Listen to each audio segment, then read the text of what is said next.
Ya Allah, ya Tuhanku, janganlah Engkau jadikan aku seperti laki-laki itu. Setelah itu, bayi tersebut langsung menyusu kepada ibunya kembali.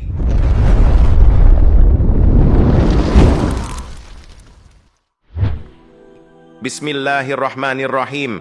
Assalamualaikum warahmatullahi wabarakatuh. Sebelum lanjut ke videonya, jangan lupa untuk like, subscribe, dan tekan tombol loncengnya.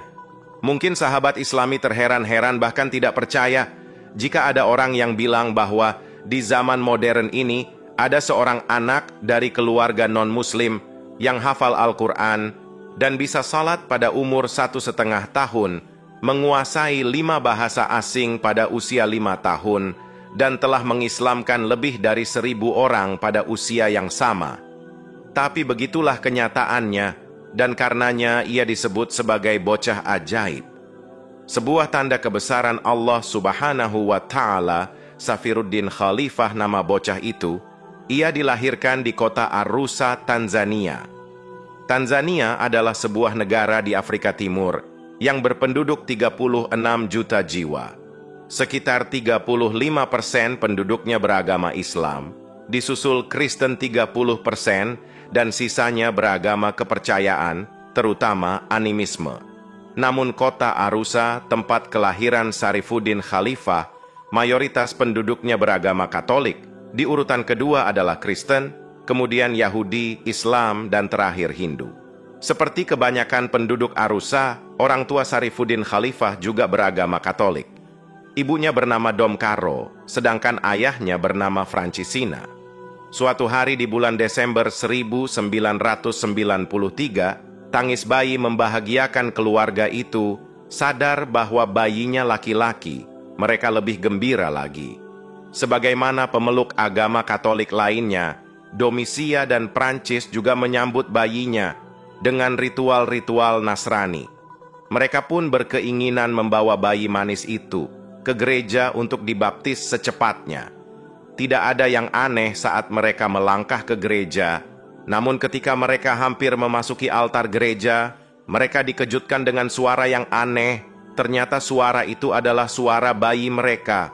Mama Husinibe baptis naminekwa Allah, wajumbe wake Muhammad. Ibu, tolong jangan baptis saya adalah orang yang beriman kepada Allah dan Rasulnya, yaitu Muhammad. Mendengar hal itu, Domisia dan Francis gemetar, keringat dingin bercucuran. Setelah beradu pandang dan sedikit berbincang, mereka memutuskan untuk membawa kembali bayinya pulang, tidak jadi membaptisnya. Awal Maret 1994. Ketika usianya melewati 2 bulan, bayi itu selalu menangis ketika hendak disusui ibunya.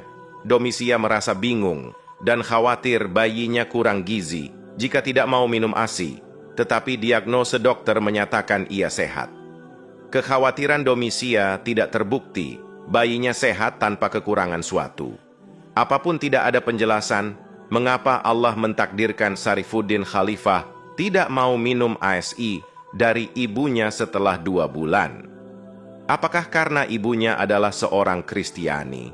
Ataukah ini merupakan fase keunikan-keunikan yang selanjutnya akan banyak mengiring kehidupan anak ini sampai dia dikenal jutaan manusia di seluruh dunia sebagai anak ajaib? Suatu ketika, bayi tersebut tiba-tiba membaca ayat-ayat suci Al-Quran.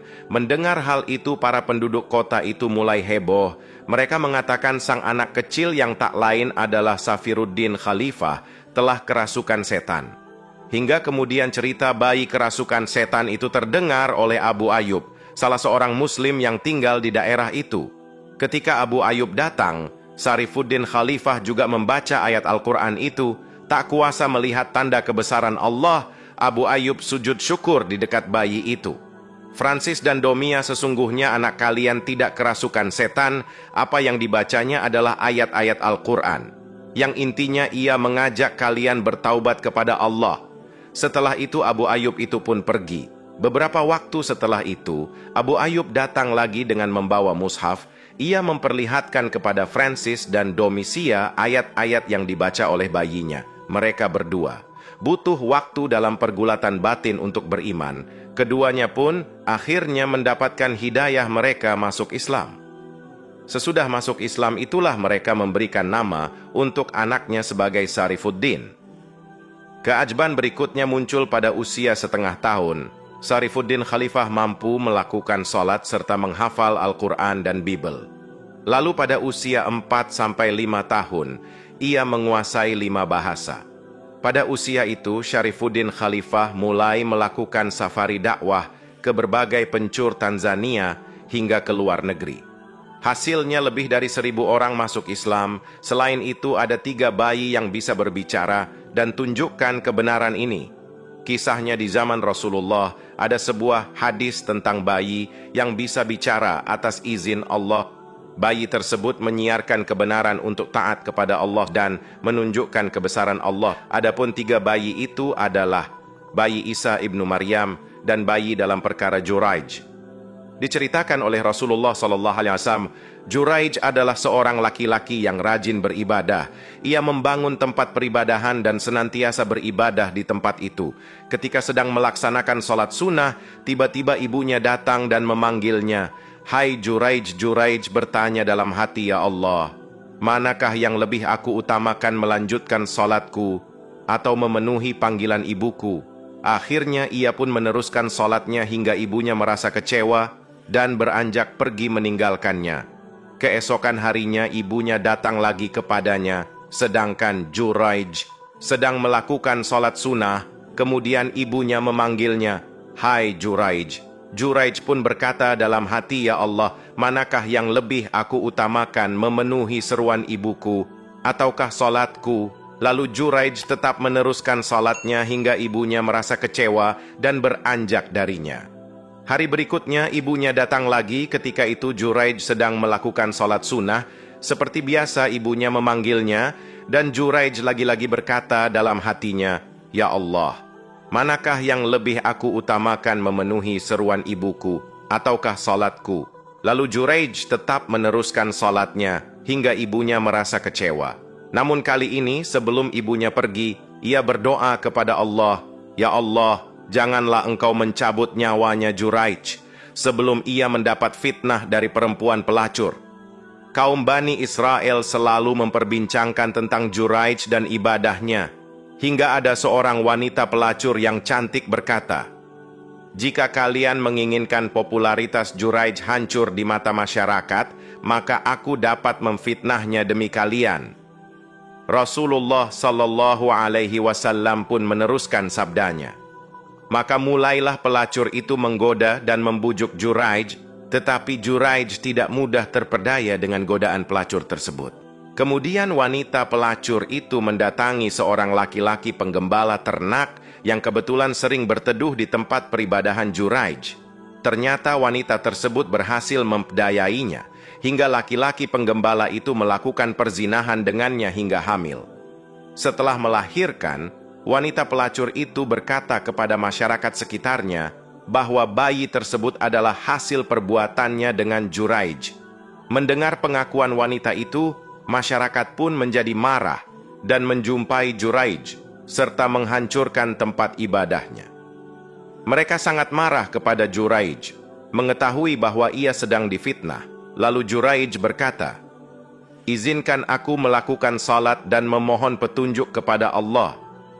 Maka Juraij pun melaksanakan salat dengan khusyuk. Setelah melakukannya, Juraij mendekati bayi itu dan menyentuh perutnya dengan jari tangannya. Seraya bertanya, Hai bayi kecil, siapakah sebenarnya ayahmu itu? Bayi itu langsung menjawab, ayah saya si penggembala.